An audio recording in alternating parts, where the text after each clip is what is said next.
అందరికీ నమస్కారము. నేను ఈ రాములు లీగల్ అడ్వైజర్గా హైదరాబాద్ సిటీ పోలీస్ యందు పనిచేస్తున్నాను. మా హైదరాబాద్ సిపి ఆదేశానుసారము ఈ కొత్త చట్టాలకు సంబంధించి మంచి అవగాహన కలగాలనే ఉద్దేశంతో ప్రతి సబ్జెక్ట్ మీద వీడియోను రిలీజ్ చేయమని చెప్పినారు. ఈ ఆర్గనైజ్డ్ క్రైమ్ను సెక్షన్ 111 BNS యందు కొత్తగా పొందపరిచినారు. దీని నుంచి పోలీస్ వారికి ఈజీగా ఆర్గనైజ్డ్ క్రైమ్లో కేసు బుక్ చేయడానికి ఆస్కారం ఉంటుంది. అయితే మనం ఈ ఆర్గనైజ్డ్ క్రైమ్ అంటే దీన్ని తెలుగులో ఏమంటామంటే వ్యవస్థీకృత నేరము లేదా ప్రణాళికాబద్ధమైన నేరం. సో దాని యొక్క వర్డింగ్నే చూపెడుతుంది. సో వ్యవస్థీకృతం కానీ ప్రణాళికాబద్ధమైన అంటే ఒకరికి చేయనికే వీలు లేదు.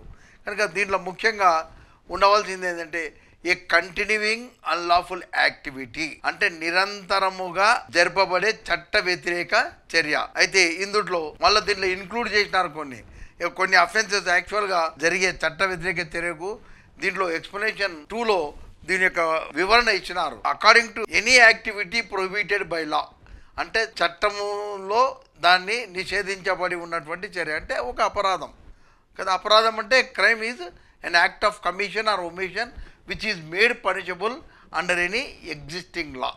సో దానికి శిక్ష అనేది ఉంటుంది కదా.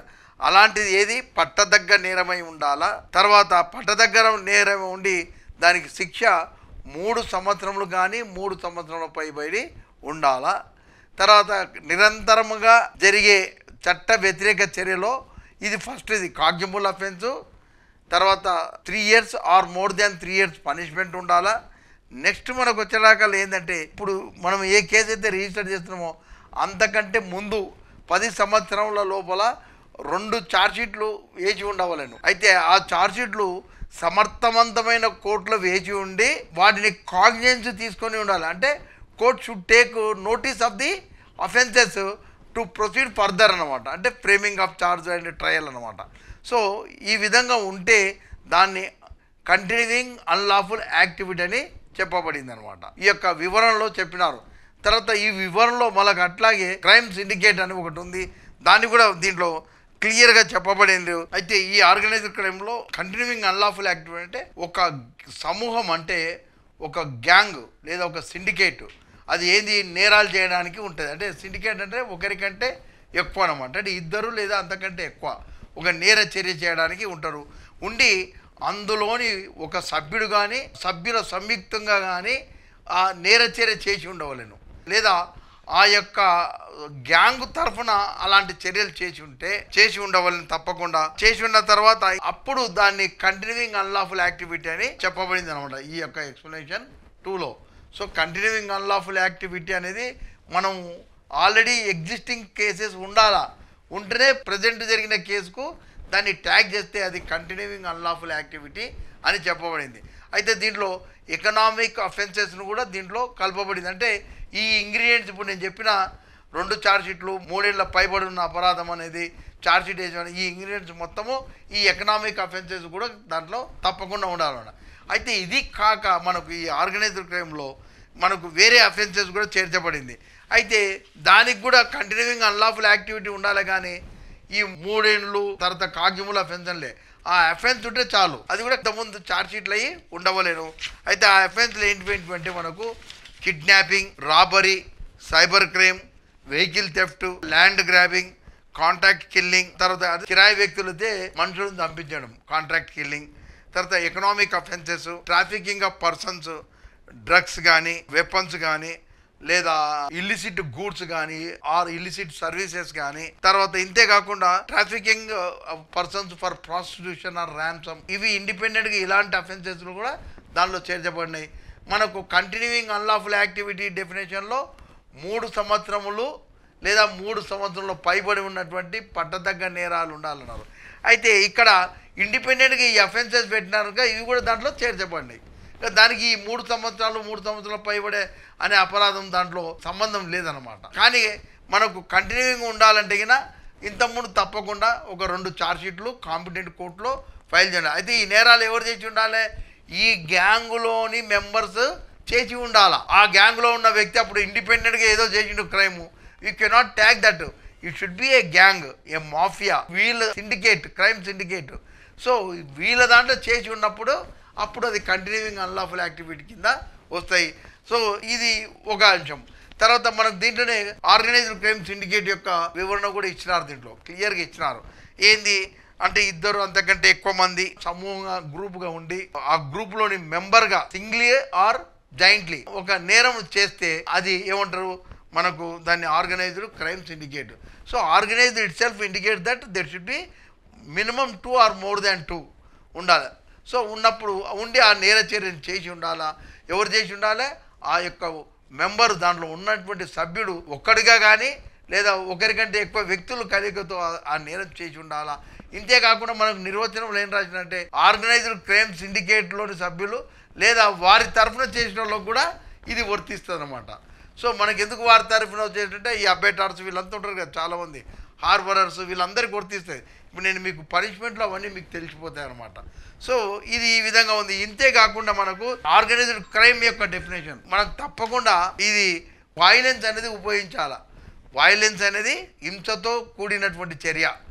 అంటే హింసించడం అంటే హింస అంటే పోయి కొట్టడము, తన్నడము, గుద్దడము, లేకుంటే బలవంతం చేయడము లేదా బెదిరించడం హింసతో, అంటే థ్రెట్ బై వైలెన్స్ అనమాట. తర్వాత ఈ విధంగా చేసి ఉండాలా. తర్వాత దీని యొక్క మెయిన్ ఎఫెక్ట్ ఏంటంటే ఐదర్ డైరెక్ట్లీ ఇండైరెక్ట్లీ ఏముండాలి, మెటీరియల్ బెనిఫిట్ అని ఉండాలా. అంటే లాభం, వస్తు రూపేణ లాభం ఉండాలా. దీంట్లో ఫైనాన్షియల్ బెనిఫిట్ కూడా ఉందన్నమాట. అంటే మెటీరియల్ బెనిఫిట్లో ఫైనాన్షియల్ బెనిఫిట్ కూడా ఇంక్లూడ్ చేయబడింది అనమాట. అంటే దాంట్లో మెయిన్ ఏమంటే వైలెన్స్ ఉపయోగించాలా, తర్వాత మెటీరియల్ బెనిఫిట్ అనేది ఉండాలా. అది మానిటరీ కావచ్చు, ఏ రకమైన వస్తు రూపేణ కానీ లాభం ఉంటే అప్పుడు దాన్ని ఆర్గనైజ్డ్ క్రైమ్ అని అంటాము. ఇందులో శిక్ష మనకు 2 రకాలుగా చెప్పబడింది. ఒకటేమో ఈ యొక్క ఆర్గనైజ్డ్ క్రైమ్ సిండికేట్ ఏదైతే ఉందో దాని ఫలితంగా ఒక వ్యక్తి చనిపోతే మనకు సెక్షన్ 111 సబ్ సెక్షన్ 2లో క్లాజ్ ఏలో ఏముందంటే కదా, he shall be punished with death or imprisonment for life and also fine not less than 10 lakhs 10 లక్షల రూపాయల ఫైన్ కూడా ఇంపోజ్ చేయబడింది. తర్వాత దీంట్లోనే సబ్ సెక్షన్ 2 క్లాస్ బిలో ఏం చెప్పబడిందంటే అదర్ దాన్ దిస్, అంటే ఈ డెత్ కాకుండా వేరే ఎలాంటి నేరాలు జరిగినా అలాంటి దానికి శిక్షలు మనకు minimum 5 years maximum life imprisonment పెట్టినారు. అలాగే ఫైన్ కూడా 5 lakhs rupees దీంట్లో చేర్చబడింది అనమాట. సో ఇది 2 వరకు అయిపోయింది.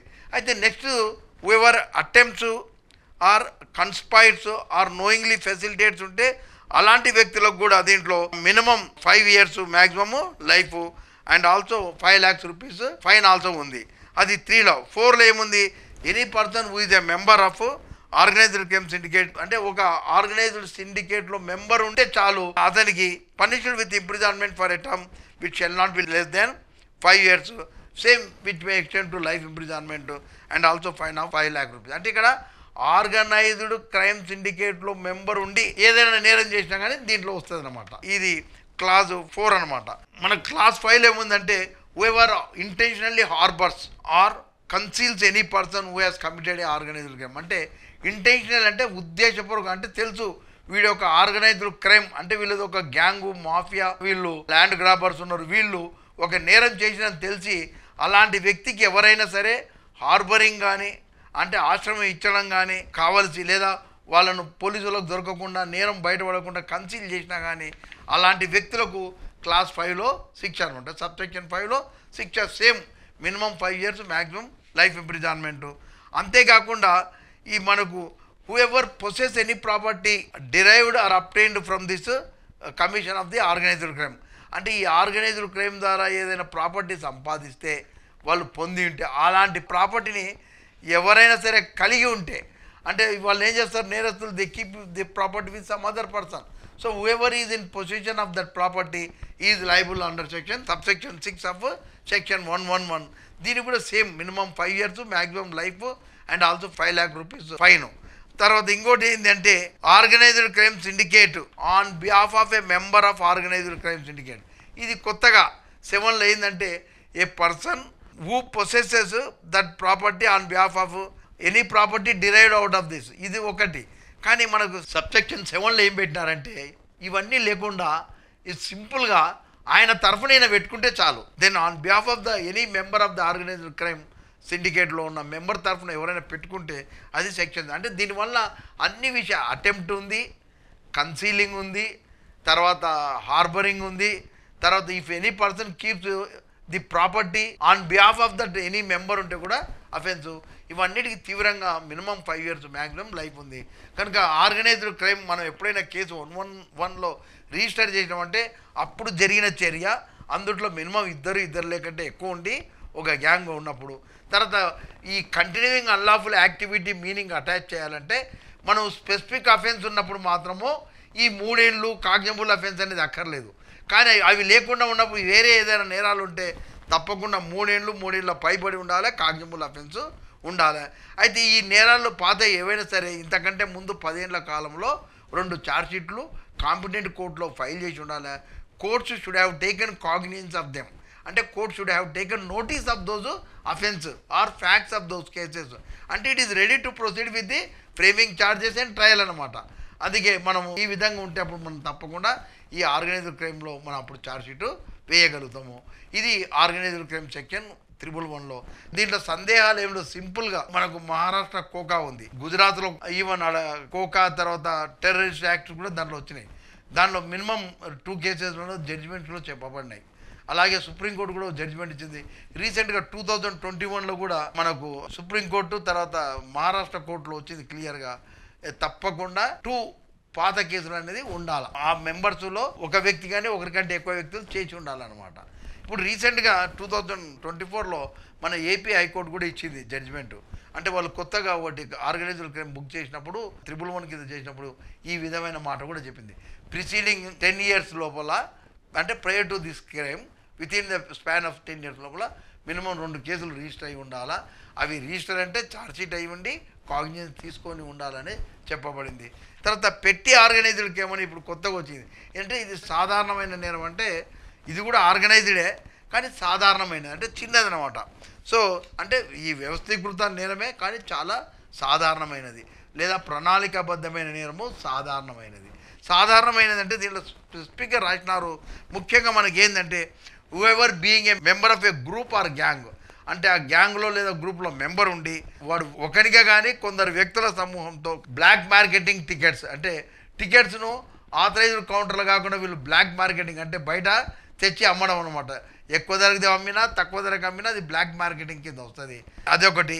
తర్వాత గ్యాంబ్లింగ్, మనం గేమింగ్ యాక్ట్ పెడతాం, కానీ కొందరు ఈ గ్యాంబ్లింగ్ ఆర్డర్లు రెగ్యులర్గా ఉంటే మాత్రము దే ఆర్ ఆర్గనైజింగ్, అంటే the persons who are running that gaming house అనమాట.